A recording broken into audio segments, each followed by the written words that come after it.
নমস্কাৰ আমি পঢ়ি আছো 20 most important questions for class 6 Navodaya entrance exam এটো ভিডিও সিৰিজ নম্বৰ 6 হ'ব অৰ্থাৎ আমি ইয়াত প্ৰেক্টিস সেট লৈ আনিছো আৰু প্ৰতিটো সেটত 20 টা কোৱেশ্চন আছে গণিতৰ ইম্পৰ্টেন্ট কোৱেশ্চন সো তোমালোকৰ নবোদয় এন্ট্ৰেন্স এক্সামত যেনে ধৰণৰ কোৱেশ্চন আহিব লাগে এনে ধৰণে আমি 17 18 টা চেপ্টাৰ কম্বাইন কৰি বনাইছো সো ভেৰি ইম্পৰ্টেন্ট হয় এখনলৈকে চাবা আৰু বহি কলম লৈ ইম্পৰ্টেন্ট পইণ্টবোৰ নতুন কথাবোৰ শিকি যাবা আৰু এটা কথা মই প্ৰশ্নটো পঢ়ি থাকোতে তোমালোকে ভিডিওটো পজ কৰি লৈ নিজে কৰিবলৈ চেষ্টা কৰিবা ৰাইট 1 নম্বৰ প্ৰশ্নত আছে 1 মিলিয়নত কিমান লাখ সো আমাৰ সংখ্যা লিখাৰ দুটা পদ্ধতি আছিল এটা হল ভাৰতীয় পদ্ধতি আৰু এটা হল আন্তৰ্জাতিক পদ্ধতি ভাৰতীয় পদ্ধতিত আমি কি স্থানীয় মান ব্যৱহাৰ কৰো একক দশক শতক হাজাৰ অযুত লাখ নিযুত কোটি আৰু আন্তৰ্জাতিক পদ্ধতিত মানে ইন্টাৰনেশনাল যেটো সিস্টেম আছে তাত একক দশক শতক হাজাৰ 10000 100000 তাৰ পিছত মিলিয়ন 10 মিলিয়ন এনেকৈ আমি হিসাব কৰো নহয় জানো 100000 পিছত মিলিয়ন আহি যাব তো ইয়াত কি কৈছে 1 মিলিয়ন 1 মিলিয়নক আমি কেনেকৈ লিখো 1 10 হাজাৰ অযুত সৰি ইয়াত 1 10 হাজাৰ 10000 100000 তাৰ পিছত কি আহিব মিলিয়ন আহিব এই মিলিয়নক কি হলে কনভাৰ্ট কৰিবলৈ কৈছে এতিয়া লাখলৈ সো লাখলৈ হিসাব কৰিবা 1 10 হাজাৰ অযুত লাখ এই ঘৰত লাখ পৰি গৈছে গতিকে এই গোটেই পাৰ্টটো কি হ'ব 10 লাখ আমাৰ কি হ'ব 1 মিলিয়ন হ'ব ঠিক আছে এনেকৈ উলিয়াবা ইয়াক যদি কোৱা হয় কিমান হাজাৰ 1 মিলিয়নত কিমান হাজাৰ তেতিয়া আমি কেনেকৈ কলোহেতেন হাজাৰলৈ হিসাব কৰিলেহেতেন একক দশক শতক হাজাৰ মানে এইখিনিলৈ এই গোটেইটো 1000 হাজাৰে ঠিক আছে 1000 হাজাৰে কিমান হ'ব 1 মিলিয়ন হ'ব এনেকৈ আমি হিসাব কৰিব পাৰো নেক্সট নাম্বাৰ 2 আছে যদি 40 টা সামগ্ৰীৰ কিনা দাম আৰু 50 টা সামগ্ৰীৰ বেচা দাম সমান তেন্তে লাভ বা লোকসানৰ শতাংশ কিমান লাভ হৈছে নে লোকসান হৈছে আমাক ডেফিনেটলি দিয়া নাই গতিকে আমি প্ৰথমতে উলিয়াই ল'ব লাগিব লাভ হৈছে নে লোকসান হৈছে যদি লাভ হৈছে লাভৰ শতাংশ উলিয়াম যদি লোকসান হৈছে লোকসানৰ শতাংশ উলিয়াম লাভ আৰু লোকসান উলিয়াবলৈ হলে আমাক কিহৰ প্ৰয়োজন হ'ব আমাক বেচা দাম আৰু কিনা দামৰ প্ৰয়োজন হ'ব সো ইয়াত দিছে যে 40 টা সামগ্ৰীৰ কিনা দাম আৰু 50 টা সামগ্ৰীৰ বেচা দাম সমান বুলি কৈছে এটা সামগ্ৰীৰ কিনা দাম যদি দিয়া হলে ধৰা এটা সামগ্ৰীৰ কিনা দাম যদি 10 বুলি দিয়া হলে তেতিয়া আমি কি কৰো 40 টা সামগ্ৰীৰ কিনা দাম 40 পূৰণ 10 কৰিলোহেতেন ঠিক আছে কিন্তু ইয়াত এনেকৈ দিয়া নাই ইয়াত গতিকে এটা কিনা দামক কিনা দাম হিচাপে ধৰিম এটা সামগ্ৰীৰ কিনা দামে হ'ব সো ইয়াক লিখিব পাৰিম 40 পূৰণ কিনা দামক কষ্ট প্ৰাইস বুলি কওঁ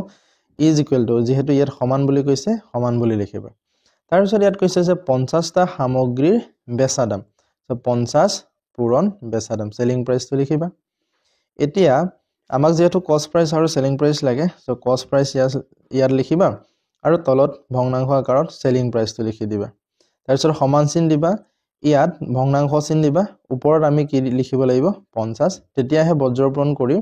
50 আৰু সেলিং প্ৰাইসক আমি এই আগৰ অৱস্থালৈ লৈ যাব পাৰিম গতিকে ওপৰত 50 বহিব আৰু তলত 40 বহিব ইয়াক এই ভগ্নাংশটোক যেতিয়া এই গোটেইটো যেতিয়া আমি বজ্ৰপূৰণ কৰিম তেতিয়া ওপৰৰ পাৰ্টটোকে পাই যাম সো কষ্ট প্ৰাইসৰ পুনে থকাটো কষ্ট প্ৰাইসৰ মান হ'ব সো ইয়াত কষ্ট প্ৰাইস কিমান আছে কষ্ট প্ৰাইস 50 আছে তাৰপিছত সেলিং প্ৰাইসৰ পুনে কি আছে সেলিং প্ৰাইস আছে 40 মানে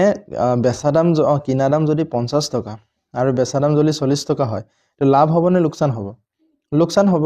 কিমান লোকসান হৈছে 50 ৰ পৰা 40 বিয়োগ কৰিলেই পাই যাম সো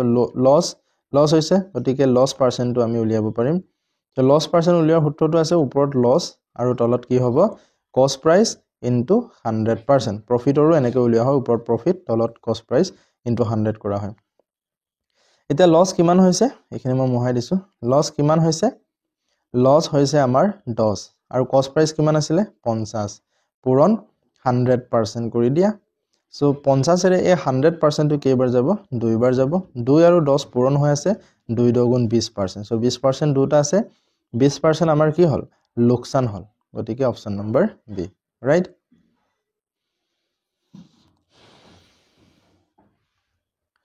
নাম্বাৰ 3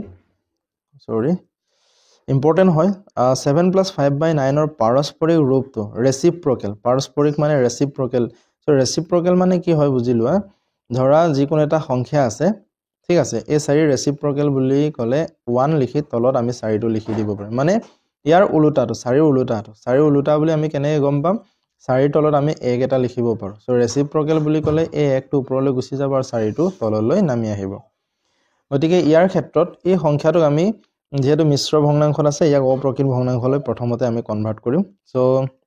9 আৰু 7 পূৰণ হয় 9 7 গুণ কিমান হ'ব 63 হ'ব 63 আৰু 5 কিমান ওপৰটোৰ লগত যোগ কৰিব লাগে 63 আৰু 5 কিমান হ'ব 68 হ'ব তলত কিমান আছে 9 ইয়াৰ ৰেচিপ্ৰকেল বুলি ক'লে 9 টো ওপৰলৈ গুচি যাব আৰু 68 টো তললৈ গুচি আহিব বুজি পাইছা অপচন নম্বৰ সি নম্বৰ 4 তলৰ কোনটো মৌলিক সংখ্যা নহয় সো মৌলিক সংখ্যা মানে কি হয় যিবোৰ সংখ্যাৰ উৎপাদক মাত্ৰ দুটা যেনে 2 2ৰ উৎপাদক কেইটা 1 আৰু 2 উৎপাদক দুটা হলে তাক আমি কি বুলি কওঁ মৌলিক সংখ্যা আৰু দুটাতকৈ বেছি হলে তাক আমি কি বুলি কওঁ যৌগিক সংখ্যা এতিয়া মই যদি চাওঁ 5 টো 1 আৰু 5 ৰে হৰণ যায় আৰু বেলেগ সংখ্যাৰে হৰণ না যায় গতিকে মৌলিক সংখ্যা 31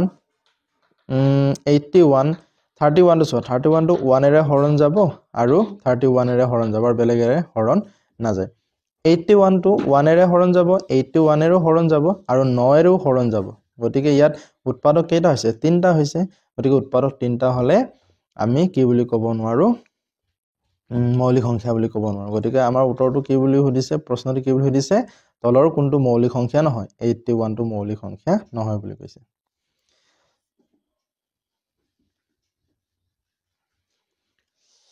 question number 5 ত আছে 18 ৰ প্ৰথম 4টা গুণিতকৰ যোগফল 18 ৰ প্ৰথম 4টা গুণিতক মানে 18 1 গুণ 18 2 18 34 3 18 54 এনেকৈ আমি লিখি যাব লাগে ঠিক আছে কিন্তু ইমানখিনি লিখাৰ প্ৰয়োজন নাই 18 ৰ গুণিতক বুলি ক'লে 18 পূৰণ লিখি লবা তাৰপিছত ব্ৰেকেট দিবা তাৰপিছত 1 ৰ পৰা এই যেটো 4টা বুলি কৈছে 4 লৈ যোগ কৰি দিব 1 2 3 4 এতিয়া চোৱা এই গুটেটো কি হয় 1 ৰ পৰা 4 লৈ সিৰিয়ালি আছে আৰু এটো স্বাভাৱিক সংখ্যা হয় গতিকে ইয়াক আমি এনেকৈ ক'ব পাৰো যে প্ৰথম 4টা স্বাভাৱিক সংখ্যাৰ যোগফল হৈ আছে আৰু প্ৰথম 4টা স্বাভাৱিক সংখ্যাৰ যোগফল আমি কেনেকৈ উলিয়াব পাৰো ই লাষ্টত যেটো আছে 4 লিখিম পূৰণ লিখিম 4 পিছত কি হয় 5 তাৰ পিছত 2 কৰি দিম ঠিক আছে তো 2 এৰে 2 2 গুণ 4 2 5 গুণ 10 মানে 18 into 10 হ'ব তো 18 আৰু 10 পূৰণ কৰিলে কিমান হ'ব 18 1 গুণ 18 আৰু শূন্য এটা লগালে 180 অপচন বি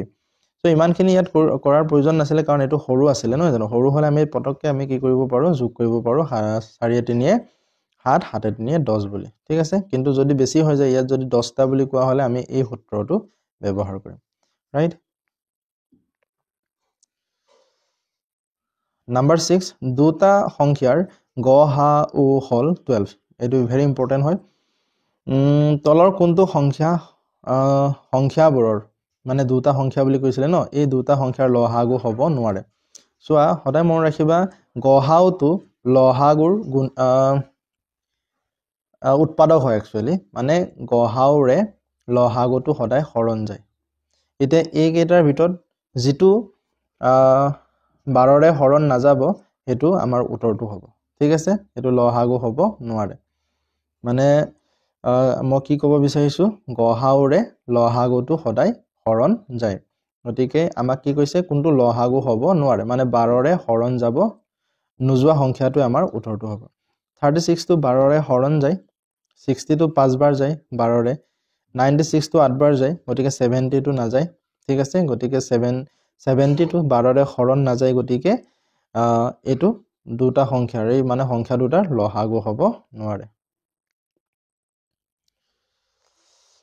নাম্বাৰ 7 13 মিনিট 36 সেকেন্ডক সেকেন্ডলৈ ৰূপান্তৰ কৰা ইয়াত কি আছে 13 মিনিট আছে তাৰ পিছত যোগ 36 সেকেন্ড আছে এই যে 13 মিনিট 36 সেকেন্ডক এনেকৈ লিখিব পাৰে 13 মিনিট প্লাস 36 সেকেন্ড দুইটাক আমি কি হলে কনভাৰ্ট কৰিবলৈ কৈছে সেকেন্ডলৈ সো অলৰেডি এটো সেকেন্ডত আছে গতিকে ইয়াক সেকেন্ডলৈ কনভাৰ্ট কৰিম সো 13 মিনিটক 13 পূৰণ 1 মিনিট বুলি লিখিব পাৰিম আকৌ এই 1 মিনিটক আমি সেকেন্ডলৈ যেতিয়া কনভাৰ্ট কৰিম তেতিয়া 60 সেকেন্ড বুলি লিখিব পাৰিম প্লাস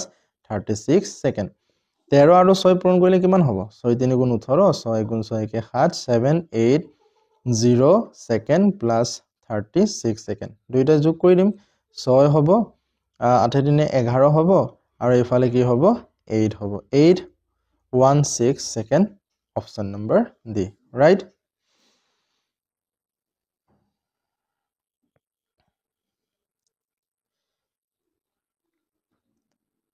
নাম্বাৰ 8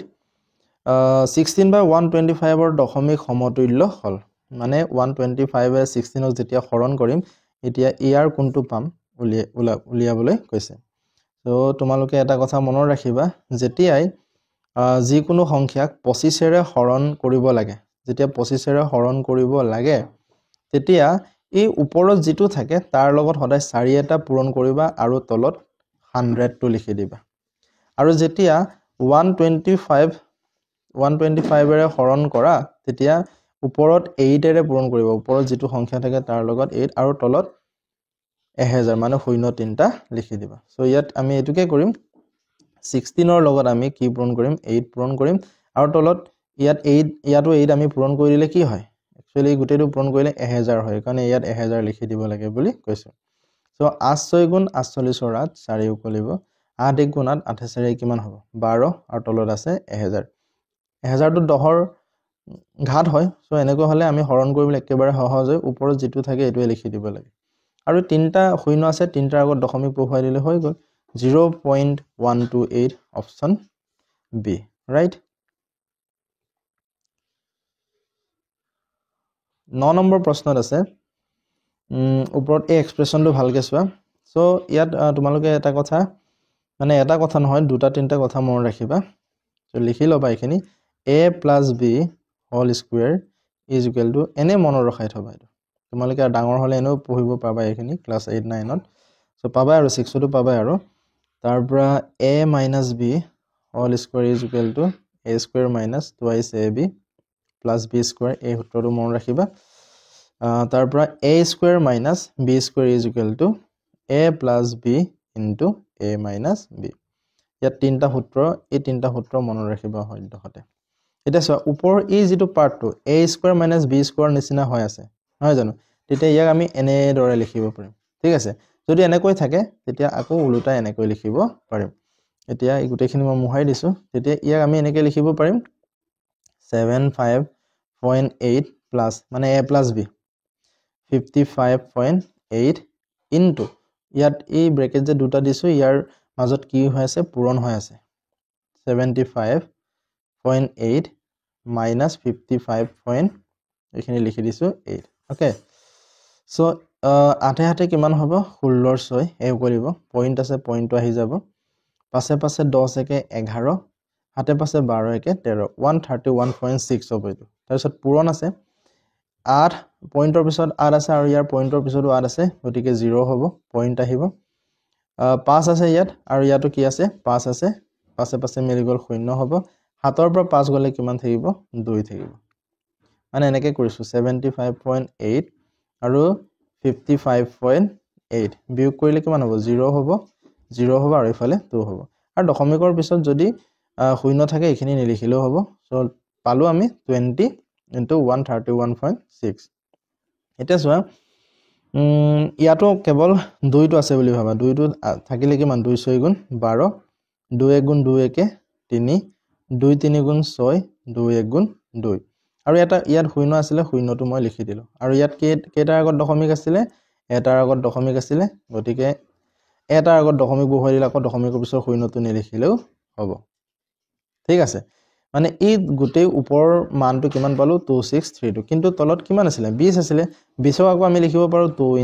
10 এতিয়া 2 এৰে এই গুটেইটো হৰণ কৰা 2 13 26 হ'ব আৰু 2 16 32 হ'ব এটো কিমান হ'ব সো ওপৰত আছে 1316 তলত আছে 10 আৰু 10ৰ ঘাতেৰে আমি হৰণ কৰিবলৈ একেবাৰে সহজ হয় ওপৰত যেটো আছে এটোকে লিখি দিব লাগে 131.6 হ'ব পয়েন্টটো মই এটা আগতেকে নিলিখো ঠিক আছে 6 লিখিলো আৰু 0 এটা আছে এটাৰ আগত দশমিক বহুৱালো so 131.6 option number D right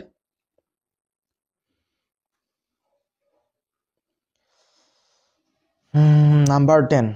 এখন বাসে 12 ঘণ্টাত ইমান কিলোমিটাৰ আৰু দ্বিতীয় বাসে ইমান ঘণ্টাত ইমান কিলোমিটাৰ যাত্ৰা কৰে বাসবোৰৰ গড় গতি কিমান এভাৰেজ স্পীড উলিয়াবলৈ কৈছে সো এভাৰেজ স্পিড উলিয়াৰ সূত্ৰটো আছিলে টোটেল ডিস্টেন্স মানে মুঠ দূৰত্ব ডিভাইড বাই টোটেল টাইম এটো আমাৰ সূত্ৰ আছিলে ঠিক আছে টোটেল ডিস্টেন্সটো উলিয়াম টোটেল ডিস্টেন্স মানে ইয়াত দুটা ডিস্টেন্স আছে এটা 650 আৰু এটা 850 দূৰত্বটো কেনে গম পাম কিলোমিটাৰত থাকিব মিটাৰত থাকিব এটো দূৰত্ব হ'ব ওকে এইখিনি মই মুহাই দিছো সো টোটেল ডিস্টেন্সটো কিমান হ'ব 650 আৰু 850 যোগ কৰিলে 0 পাছে পাছে 10 ৰ 0 6 8 14 কে 15 এটো হল টোটেল ডিস্টেন্সক আমি কিহেৰে হৰণ কৰিম সময়টো কেনে গম পাম ইয়াত ঘন্টা লিখা থাকিব বা মিনিট লিখা থাকিব এটো হ'ব সময় ওকে তেতিয়া 12 আৰু 18 আমি যদি যোগ কৰো তেতিয়া কিমান হ'ব 30 হ'ব ইয়াৰ 0 এটা ইয়াৰ 0 এটা কটাকটি যাব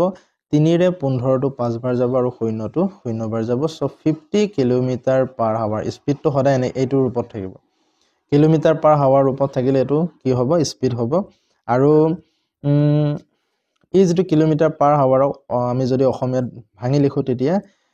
প্ৰতি ঘন্টাত মানে কিলোমিটাৰ প্ৰতি ঘন্টা হ'ব right so 50 kilometre per hour code আছে অপচন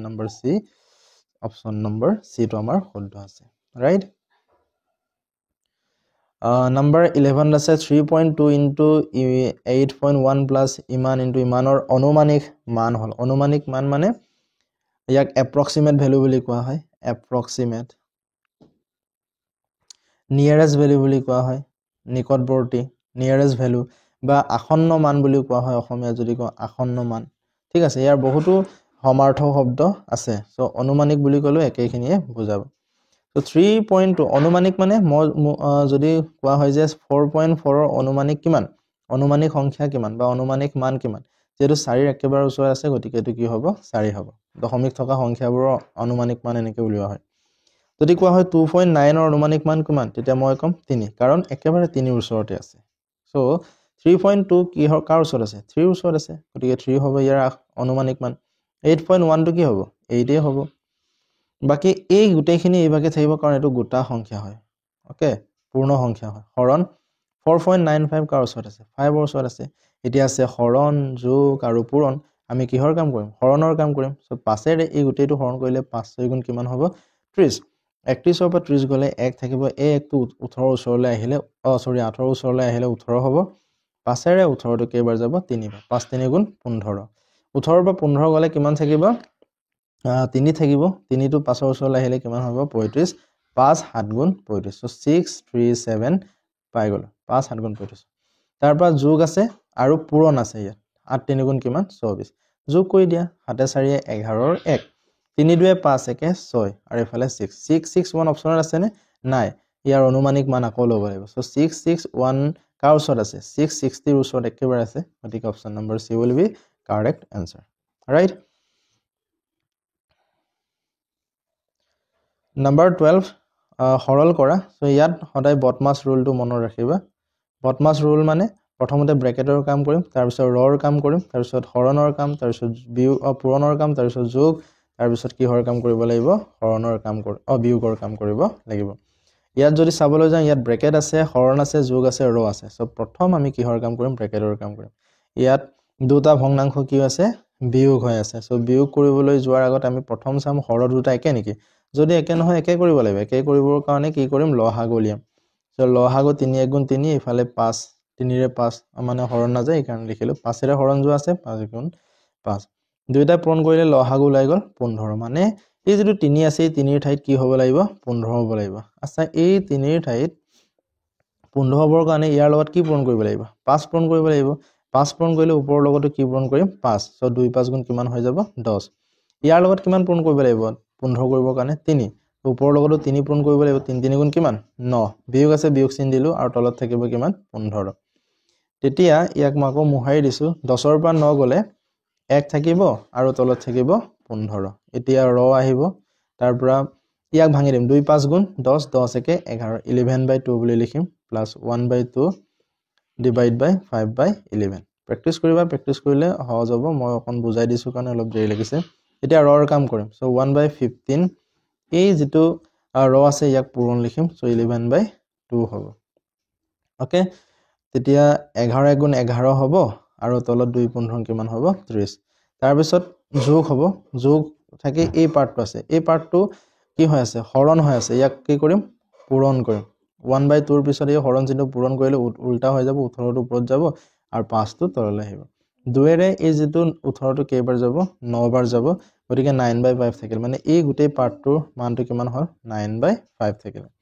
এতিয়া মই এইখিনি মোহাই দিছো ভালকে চাই লোৱা আৰু লিখি লোৱা যদি স্ক্ৰিনশ্বটও ল'ব পাৰা সো ইয়াত আছে 11/30 ঠিক আছে 11/30 প্লাস 9/5 পালো ন এতিয়া এই ভগ্নাংশটোত আমি কি কৰিম যোগ কৰিম যোগ কৰিবৰ কাৰণে হৰ দুটা একে নেকি চাম যদি একে নহয় লহাগু ল'ব লাগে এটা 30 আৰু 5 ৰ লহাগু মই কৈছো 30 কিয় কৈছো কাৰণ 5ৰে এই 30 টো হৰণ যায় যদি হৰণ যায় তেতিয়া ডাঙৰটোক আমি কি বুলি কম লহাগু বুলি কম ৰাইট এটা 30 হ'ব লাগে তলত এইটো 30 হৈ আছে গতিকে ইয়াৰ লগত কি পূৰণ কৰিম 1 পূৰণ কৰিম তেতিয়া ওপৰটো কিমান হ'ব 11 গুণ 11 হ'ব যোগ আছে যোগ লিখিম ইয়াৰ লগত আমি কি পূৰণ কৰিম 30 কৰিবৰ কাৰণে 6 ওপৰটো আমি কি পূৰণ কৰিম 6 9 6 গুণ 54 হ'ব 9 6 গুণ কিমান হ'ব 54 এটা 54 হয় যোগ আছে ওপৰত সো 54 আৰু 11 যোগ কৰিলে কিমান হ'ব 65 ডিভাইড বাই 30 আছে নেকি অপচনত নাই গতিকে কি কৰিছে 30 এৰে 65 হৰণ কৰিছে তাৰ আগত আমি আৰু সৰু কৰিব পাৰো 5 এৰে দুইটা সংখ্যা যায় 5 এৰে দুইটা সংখ্যা কেইবাৰ যাব 5 13 65 আৰু ইফালে কিমান হ'ব 5 6 গুণ 30 সো 6 এৰে ৰাইট ওকে 30 হ'ব ইয়াত কিবা এটা ভুল হ'ল নেকি বাৰু 6 5 গুণ 30 9 6 গুণ 54 ওকে 5 হ'ব 65 5 এৰে দুইটা যায় 5 6 গুণ 30 সো 6 2 গুণ 12 2 plus 1/6 হ'ব লৈছে 2 plus 1/6 এটো ঠিক কৰি লবা এটো 1/6 হ'ব অপচন নম্বৰ সি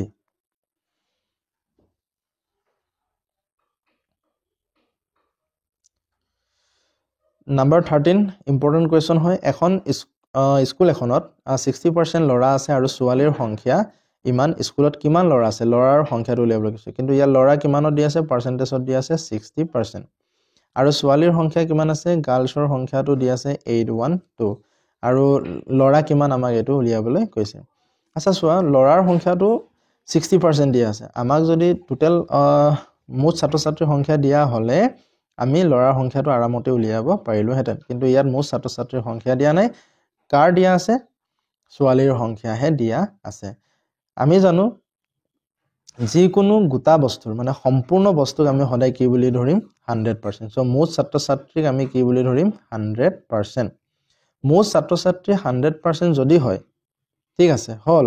আৰু যদি 60% ল'ৰা হয় বাকি 40% টো কি হ'ব ছোৱালী হ'ব বাকি 40% টো কি হ'ব ছোৱালী হ'ব that means এই 40% টো কাৰ সমান হ'ব 812 ৰ সমান হ'ব এতিয়া ল'ৰাৰ সংখ্যা উলিয়াবলৈ কৈছে ল'ৰাৰ সংখ্যা কিমান 60% 60% উলিয়াই দিলে হৈ গল 40% টো যদি 812 হয় 60% টো কিমান হ'ব 812 তলত আহিব 40 into এই 40 টো তলত লিখি দিবা আৰু 60 ইয়াত লিখি দিবা ওকে এই শূন্য আৰু এই শূন্য কটাকটি যাব 2 এৰে 4 টো 2 বাৰ যাব আৰু ওপৰত কিমান বাৰ যাব 2 4 গুণ সো ইমানখিনি নকৰো সৰি এটো নাকাটো মানে এই 40 আৰু 4 আৰু 6 টো কাটিম সো 4 টো 2 এৰে 2 বাৰ যাব আৰু এটো কেইবাৰ যাব 3 বাৰ যাব আকৌ এই 2 এৰে এই যেটো 812 টো কেইবাৰ যাব 4 বাৰ 2 4 গুণ 8 ওকে তাৰ পৰা 2 4 গুণ 8 শূন্য বাৰ থাকিব 2 6 গুণ 12 সো 3 আৰু এই 406 পূৰণ কৰিলে কিমান হ'ব 3 6 গুণ 18 শূন্য যেহেতু আছে ডাইৰেক্ট 18 লিখিম 3 4 গুণ 12 1218 অপচন নম্বৰ এ যদি বুজি পোৱা না আকৌ বেক কৰি চাবা ঠিক আছে নাম্বাৰ 14 ৰমেশে ইমান টকাত এটা সামগ্ৰী বিক্ৰী কৰি 24% লাভ কৰে তেও যি পৰিমাণৰ সামগ্ৰীটো কিনিছিল হেতু বিচাৰি উলিওৱা মানে কষ্ট প্ৰাইসটো কিনা দামটো উলিয়াবলৈ কৈছে আৰু কিনা দামটো সদায় কি পাৰ্সেন্ট হয় 100% হয় সম্পূৰ্ণ বস্তুটো সদায় কি হয় 100% ই হয় ইয়াত প্ৰফিটটো দিয়া আছে প্ৰফিট কিমান হৈছে বাৰু 24% দিয়া আছে আৰু আমাৰ যেটো এইটো সামগ্ৰী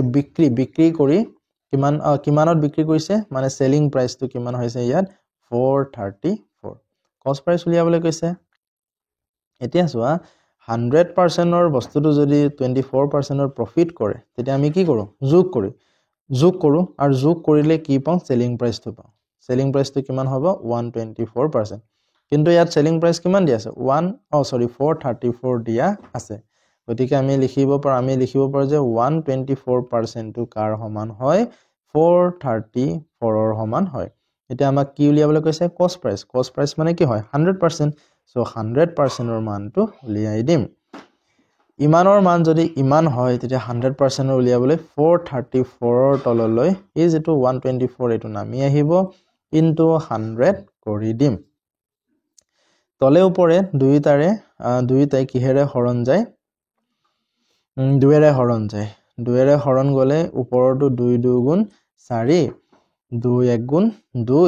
1 থাকিলে 14 হ'ব 2 7 গুণ 14 এটো দুয়েৰে 2 6 গুণ 12 2 2 গুণ 4 100 টো ওপৰত আছে গতিকে 100 টো দুয়েৰে কেইবাৰ যাব 50 আৰু এটো দুয়েৰে কেইবাৰ যাব 2 3 গুণ 2 1 গুণ সো আকৌ এই 31 ৰে এই গুটেইটো কিমান যাব 7 বাৰ যাব ঠিক আছে 7 বাৰ যায় নে 7 1 গুণ 7 7 3 গুণ 21 7 বাৰ যাব ওপৰত ডাঙৰটো ওচৰতে এই 7 টো লিখে মানে এই 7 টো তলত নাই এতিয়া ওপৰতহে আছে আৰু আছে 50 আৰু 7 দুইটা পূৰণ কৰিলে 7 5 গুণ 35 আৰু 0 কিমান হ'ব 350 টকাত বস্তুটো কিনিছিলে তাৰ পিছত 434 টকাত বিক্ৰী কৰাত 24% লাভ হৈছে ৰাইট নেক্সট কোৱেশ্চন 15 নম্বৰ 5 বছৰৰ বাবে বিনিয়োগ কৰা 1800 টকাৰ ৰাখিৰ ওপৰত বছৰি 8% সৰল সুতৰ হাৰত কিমান সুদ পোৱা যায় মানে ইয়াত মূলধনটো দিয়া আছে মূলধন 1800 তাৰ পিছত টাইমটো দিয়া আছে 5 ইয়াৰ তাৰ পিছত ৰেট অফ ইন্টাৰেষ্টটো দিয়া আছে 8% আমাক কি উলিয়াবলৈ কৈছে এসআই সো যে নহক আমি হদাই কি উলিয়াব লাগে এসআই পার্সেন্টেজটো উলিয়াব লাগে আৰু এসআই পাৰ্সেন্টেজ আমি কেনেকৈ উলিয়াও মই বাৰে বাৰে কৈ আছো r আৰু t পূৰণ কৰিব লাগে r কিমান আছে ইয়াত 8 আছে আৰু t কিমান আছে 5 8 5 গুণ কিমান হয় 40% এসআই পার্সেন্ট হ'ব ঠিক আছে সো এই 40% টো আমি কাৰ পৰা উলিয়াও মূলধনৰ পৰা উলিয়াও সো 1800 40% টোৱে হৈ যাব আমাৰ এসআই মানে সৰল সুদ সো 18 ৰৰ ঠাইত আমি পূৰণ দিম 40% মানে 40/100 হ'ব is equal to SI হ'ব right এতিয়া চোৱা এই শূন্য আৰু এই শূন্য কটা গটি গল এই শূন্য আৰু এই শূন্য কটা গটি গল থাকিলে 180 আৰু 4 ক'ত আছে ওপৰত আছে পূৰণ হৈ আছে গতিকে 4 শূন্য শূন্য এই শূন্যটোৰ লগত 4 শূন্য শূন্য 4 8 গুণ 32 ৰ 2 3 উকলিব 4 1 গুণ 4 4 3 7 720 টকা হ'ব option number B right number 16 ৰামে 75 ৰ ভিতৰত 66 নম্বৰ পালে ইয়াক আমি লিখিব পাৰো 75 ৰ ভিতৰত কিমান পাইছে তোমালোকৰ স্কুলত এনেকৈ দিয়া হয় ন কিমান নম্বৰ পাইছে মুঠ নম্বৰ আছিল 75 ৰ পৰা 66 পাইছে ইয়াক কি হলে কনভাৰ্ট কৰিবলৈ কৈছে শতাংশলৈ কনভাৰ্ট কৰিবলৈ আমি কি পূৰণ কৰিম 100% পূৰণ কৰি দিম সো 100 টো ওপৰত আছে 75 ও ওপৰত আছে তলত আছে তলে উপৰে আছে আৰু দুইটাই 25 ৰে হন যায় 25 ৰে এটো কেইবাৰ যাব 3 বাৰ আৰু এটো কেইবাৰ যাব 4 বাৰ আৰু 3 ৰে এই যেটো 66 টো কেইবাৰ যাব 22 বাৰ যাব 3 2 গুণ 6 3 2 গুণ 6 এটা ওপৰত দুইটাই পূৰণ হৈ আছে 4 2 গুণ 8 4 2 গুণ 8 88% অপচন নম্বৰ এ ৰাইট নম্বৰ 17 আছে আয়তাকাৰ বাগিচাৰ পৰিসীমাটো দিয়া আছে 480 মিটাৰ বাগিচাখনৰ দৈৰ্ঘ্য আৰু প্ৰস্থৰ অনুপাত 5:3 বাগিচাৰ কালি বিচাৰি উলিওৱা মানে কালি উলিয়াবলৈ কৈছে সো যেতিয়া অনুপাতত দিয়া থাকে প্ৰথম কি আছে দৈৰ্ঘ্য গতিকে প্ৰথমটো দৈৰ্ঘ্য হ'ব সো দৈৰ্ঘ্য আমি l বুলি কওঁ l কিমান 5 ভাগ অনুপাতত দিয়া থাকিলে কি হয় ভাগ হ'ব আৰু ভাগক এক ভাগক মই ধৰি লৈছো x বুলি লিখিছো তেতিয়া b ৰ মান তেতিয়া কি হ'ব 3x হ'ব ওকে এতিয়া বাগিচাৰ কালি উলিয়াবলৈ কৈছে কালি আমি কেনেকৈ উলিয়াও আয়তৰ কালি উলিয়াৰ সূত্ৰটো হৈছে l * b দিগ আৰু প্ৰস্থ আমি উলিয়াব লাগিব কিন্তু ইয়াত দিগ আৰু প্ৰস্থ কিহত আছে 5x ত আছে 3x ত আছে দিয়া আমি x ৰ মানটো উলিয়াই লওঁ প্ৰথমতে তাৰ কাৰণে আমি ইয়াত দিয়া আছে পৰিসীমা কেনেকৈ উলিয়াও দিগ যোগ প্ৰস্থ আৰু এই দুটা যোগ কৰি 5x + 3x যোগ কৰি 2 পূৰণ কৰা হয় হয়নে তেতিয়া কি উলাই বুলি কৈছে পৰিসীমা আৰু পৰিসীমা কিমান হয় 480 হয় ৰাইট এটা চোৱা এই দুইটো এনেও ইয়াৰ তললৈ নামি আহিব এই দুইটো 480 তললৈ এনেও নামি আহিব গতিকে এইবোৰ লিখি থাকিব নালাগে ডাইৰেক্ট দুইৰে কাটি দিবা 2 2 গুণ 4 2 4 গুণ 8 এটো হ'ব 8 এতিয়া 5x আৰু 3x যোগ হৈ আছে তেতিয়া কিমান হৈ যাব 8x = 240 8x = কিমান হৈ যাব 240 সো x ৰ মান উলিয়াব লাগে তেতিয়া এই 8 টো 240 তললৈ এনেও নামি আহিব গতিকে কাটি দিবা 8 3 গুণ 24 সো x ৰ মান কিমান পালো 30 x ৰ মান কিমান পালো 30 তেতিয়া এই 5 আৰু x টো কি হৈ আছে পূৰণ হৈ আছে গতিকে ইয়াত মই যদি x ৰ ঠাইত মই 30 পূৰণ কৰি দিওঁ মানে বহুৱাই দিওঁ তেতিয়া 5 3 গুণ কিমান হ'ব 15 150 দিকটো কিমান পালো 150 প্ৰস্থটো কিমান হ'ব 3x মানে 3 আৰু x পূৰণ হৈ আছে x ৰ মান কিমান পালো 30 3390 এটো ভালকে লিখি লওঁ l পালো 150 আৰু b পালো 90 b মানে প্ৰস্থ আৰু l মানে দিক ৰাইট এটা কি উলিয়াবলৈ কৈছে কালি সো কালি উলিয়া সূত্ৰটো আছিল l * b l 150 * 90 0 নাই বুলি ভাবা অকল 15 9 থাকিলে 9 5 গুণ 45 5 4 কৰিব 9 গুণ 9 9 4 13 আৰু এটা শূন্য ইয়াত এটা শূন্য মুঠ দুটা শূন্য লগাই দিলে আৰু এককটো কি আছিল এককটো মিটাৰ আছিল মিটাৰ স্কয়াৰক বৰ্গ মিটাৰ বুলি কোৱা হয় 13500 বৰ্গ মিটাৰ অপচন নম্বৰ এ ৰাইট নম্বৰ 18 ঘনক এটাৰ প্ৰতিটো বাহু 8 cm ঘনকটোৰ আয়তন উলিওৱা আছে ঘনকৰ দিক প্ৰস্থ উচ্চতা সমান হয় ঘনকৰ আয়তন উলিওৱা সূত্ৰটো কি আছিল বাহু কিউব আছিল বাহু কিউব মানে বাহু তিনটা পূৰণ 8 cm * 8 cm * 8 তিনটা পূৰণ কৰিলে কিমান হ'ব 8 গুণ 64 * 8 4 গুণ 32 ৰ 2 3 কৰিব 8 3 গুণ 48 48 3 কিমান হ'ব 51 512 আৰু এটো এককটো কি হৈছিল সেন্টিমিটাৰ ইয়াক কোৱা হ'ব ঘন সেন্টিমিটাৰ 512 ঘন centimetre option number C right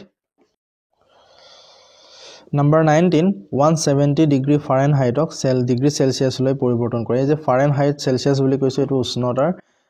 একক হয় যেনেকৈ আমি দৈৰ্ঘ্যৰ এককবোৰ মিটাৰ সেন্টিমিটাৰ কওঁ ওজনৰ এককবোৰ কিলোগ্ৰাম গ্ৰাম বুলি কওঁ ঠিক তেনেকৈ উষ্ণতাৰ একক উষ্ণতা মানে আজি বতৰটো কিমান গৰম ঠিক আছে গৰমৰ দিনত যে কয় যে ইমান ডিগ্ৰী সেলসিয়াস উঠিছে সো এইখিনি এটো নতুন কথা হয় এটো মনত ৰাখিবা তো ইয়াৰ এটা সূত্ৰ আছে ডিগ্ৰী সেলসিয়াস = ডিগ্ৰী ফাৰেনহাইট -32 * 5/9 কৰা হয় * 5/9 এই সূত্ৰটো মনত ৰাখিবা এই সূত্ৰটোৰ পৰা আমি ফাৰেনহাইটক আমি সেলসিয়াসলৈ লৈ যাব পাৰিম বা সেলসিয়াসক আমি ফাৰেনহাইটলৈ কনভাৰ্ট কৰিব পাৰিম সো ইয়াত আমাক কি কৈছে ফাৰেনহাইটক সেলসিয়াসলৈ সো ইয়াত মানটো বহুৱাই দিলে হৈ গল মানটো ইয়াত বহুৱাই দিম f ৰ মান কিমান 170 - 32 ওকে * 5/9 কৰি দিম এতিয়া চোৱা 170 পৰা 32 মাইনাস কৰিলে 10 ৰ 2 গল থাকিল 8 6 থাকিলে 6 ৰ পৰা 3 গলে 3 থাকিব 138 * 5/9 এতিয়া এই 138 টো 9 ৰ লগত পূৰণ হৈ আছে নে 5 ৰ লগত পূৰণ হৈ আছে তেতিয়া আমি কম যে 5 ৰ লগত পূৰণ কৰিলে 5 8 গুণ 40 4 কৰিব 5 3 গুণ 15 15 4 19 9 এই কৰিব 5 গুণ 5 1 6 690/9 সম্পূৰ্ণ ইয়া লিখি লম 690/9 মানে ইয়াক কি কৰিম এতিয়া হৰণ কৰি দিম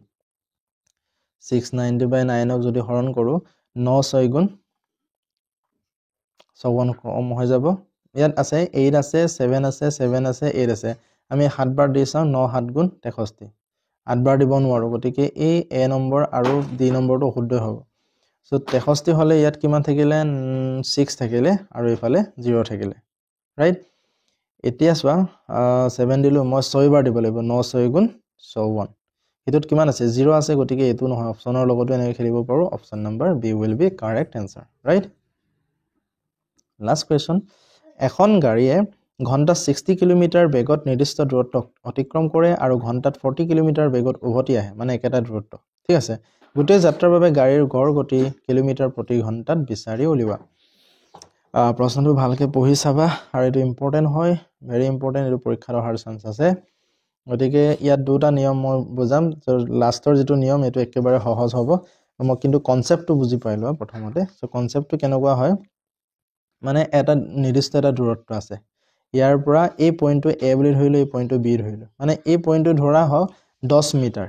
ঠিক আছে 10 মিটাৰ তেতিয়া এই এজন মানুহে বা এই গাড়ীৰ কথা কৈছে গাড়ীখনে যদি a পৰা b লৈ যায় তেতিয়া প্ৰথম কিমান হ'ব 10 মিটাৰ যাব আকৌ যদি ঘূৰি আহে তেতিয়া কিমান হ'ব আৰু 10 মিটাৰ হ'ব তেতিয়া টোটাল ডিসটেন্সটো কিমান পাম 20 মিটাৰ যাওঁতে 10 আউতে 10 টোটাল কিমান হ'ল 20 মিটাৰ আৰু টোটেল ডিসটেন্স উলিয়াওতে এই ক্ষেত্ৰত আমি কি কৈছো যোগ কৰিলো কিন্তু ইয়াক আমাক 10 কিলোমিটাৰ বুলি কৈছে নে নাই কোৱা নিৰ্দিষ্ট স্থান বুলি নিৰ্দিষ্ট দূৰত্ব বুলি কৈছে আৰু আমাক কি উলিয়াবলৈ কৈছে গড় গতি সো গড় গতি উলিওৱাৰ সূত্ৰটো হৈছে total distance divide by total time total distance divide by total so total distance আমি এতিয়া উলিয়াব পাৰিলো যে যাওতে 10 আহোতে 10 10 10 20 এনেকে যোগ কৰো এটা টোটেল ডিসটেন্স আমি ধৰি লম ধৰা মানে a এৰ পৰা b লৈ প্ৰথম যাওতে x মিটাৰ বুলি ধৰি লম ঠিক আছে x কিলোমিটাৰ বুলি ধৰি লম যাওতে x কিলোমিটাৰ আহোতে x কিলোমিটাৰ টোটেল কিমান হ'ব টোটেল ডিসটেন্সটো আমাৰ x plus x twice x kilometre হ'ব twice x কিলোমিটাৰ এটা টাইমটো কেনেকৈ উলিয়াও টাইম উলিয়াৰ যেটো ইয়াৰ লিখিলো হা ডিসটেন্স টোটেল ডিসটেন্সটো কিমান পালো twice x কিলোমিটাৰ এতিয়া এনে ডিসটেন্সটো কি হয় এৰ পৰা b লৈ ডিসটেন্সটো কি হয় x কিলোমিটাৰ এটো মন ৰাখিবা এটো টোটেল ডিসটেন্স হা এতিয়া ইম্পৰ্টেন্ট হল টাইম তুলিয়াব লাগে যেহেতু আমি টোটেল টাইম তুলিয়াব লাগিব গতিকে টাইম ইয়াত দুটা ওলাব যে টাইম উলিয়াৰ সূত্ৰটো আছিল ডিসটেন্স বাই স্পিড সো এটা ডিসটেন্স কিমান আছে x আছে আৰু স্পিড এটা আছে 60 গতিকে t1 বুলি লিখিম এটা টাইম কিমান হ'ব আৰু এটা স্পিড 1 বুলি কম সো x/60 হ'ব আৰু এটা টাইম হ'ব এই x কিলোমিটাৰকে ঘূৰি আহোতে কিমান স্পিড লাগিছে 740 কিলোমিটাৰ স্পিড লাগিছে বুলি কৈছে গতিকে দুটা টাইম পালো এটা টাইম x/60 আৰু এটা টাইম t2 x/40 পালো এটা দুইটা টোটাল টাইম উলিয়াবৰ কাৰণে আমি কি কৰিম দুইটাই যোগ কৰিম দ্যাট মিন্স x60 আৰু x40 টো আমি কি কৰিম যোগ কৰিম যোগ কৰাৰ লগে লগে ভগ্নাংশৰ যোগ হল তেতিয়া এই তল দুটাৰ আমি কি উলিয়াম লহাগু উলিয়ালে কিমান পাবা 120 60 ৰ লগত কি পূৰণ কৰিলে 120 হ'ব 2 এটি ওপৰটো 2 পূৰণ কৰিম তেতিয়া কি হ'ব twice x প্লাস ইয়াৰ লগত কি পূৰণ কৰিম 3 পূৰণ কৰিম ইয়াৰ লগতো তেতিয়া কি পূৰণ কৰিব লাগিব 3 তেতিয়া কি হ'ব thrice x আলটিমেটলি টোটেল টাইমটো কিমান পাম 3 এ 2 এ 5x ডিভাইড বাই 120 কিনি গুটেইটো মই মোহাই লৈছো সো আমাৰ টোটেল টাইম কিমান পালো 5x ডিভাইড বাই 120 পালো ৰাইট ইমান পাইছিল 5x ডিভাইড বাই 120 তাৰপৰা টোটেল ডিসটেন্সটো পালো twice x এতিয়া এভাৰেজ স্পিডটো উলিয়াব পাৰিম এভাৰেজ স্পিড উলিয়াৰ সূত্ৰটো total distance okay divide by 5x মানে টোটেল টাইমটো কিমান 5x বাই 120 আকৌ মোহাৰিব লগা হল 2x divide by 5x minus 120 এটা এইটো ভগ্নাংশ আছে গতিকে 2x ৰ তলতো আমি 1 এটা লিখি ভগ্নাংশ কৰি লব পাৰিম আৰু এটো কি হয় এটো হৰণ চিহ্ন হৈ আছে ইয়াক পূৰণ কৰিলে এটো উল্টা হৈ যাব এটো 120 দেই 120 টো ওপৰত যাব আৰু 5x টো তললৈ আহিব ওপৰৰ x তলৰ x কটাকটি যাব পাছেৰে এই যেটো 120 টো কেবাৰ যাব 5 2 গুণ 10 বা 2 থাকিলে 20 হ'ব 5 4 গুণ 20 2 আৰু 24 পূৰণ কৰিলে কিমান হ'ব 48 কিলোমিটাৰ পাৰ হাৱাৰ অপচন নম্বৰ সি কিন্তু ইমানখিনি কৰাৰ প্ৰয়োজন নাই এটা সূত্ৰ আছে সূত্ৰটো মন ৰাখিবা এটো হৈছে 2ab divide by a plus b a মানে প্ৰথম স্পিডটো b মানে সেকেন্ড স্পিডটো সো প্ৰথম স্পিড কিমান আছে 60 a 2ab যে আছে এটো কি হৈ আছে পূৰণ হৈ আছে সো পূৰণ 40 হ'ব আৰু a plus b মানে 60 plus 40 60 plus 40 কৰিলে কিমান হ'ব 100 হ'ব ওপৰত 2 into 60 into 40 এ থাকক ৰাইট কটাকটি কৰিবলৈ ভাল হ'ব এতিয়া এই এটা শূন্য ইয়াৰ এটা শূন্য কাটিব ইয়াৰ এটা শূন্য আৰু ইয়াৰ এটা শূন্য কাটিলে তলত অকল 1 থাকিলে তলত 1 থাকিলে নিলিখিলেও হ'ব ওপৰৰ গুটেইটা পূৰণ কৰিলে হ'ব 2 6 গুণ 12 আৰু 12 আৰু 4 পূৰণ কৰিলে ইয়াটো কিমান হৈ যাব 48 অপচন নম্বৰ সি ৰাইট এছৰ বুজি পাইছা ঠিক আছে আজিলৈ ইমানেই